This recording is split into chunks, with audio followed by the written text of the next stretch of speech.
plans namin, makapag-provide talaga kami ng access sa mga kababayan muna namin, sa mga tao.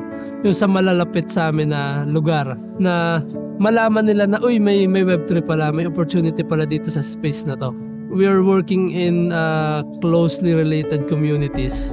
Ganun dito sa probinsya. Gusto namin makipag-work with, with the officials, with the government, especially doon sa mga SKs. Kasi when we talk about gaming, parang, uy, kabataan, active na active dyan. Sa Batangas, maraming mangyayari at maraming oportunidad na mabubuo at mabibigay sa ating komunidad.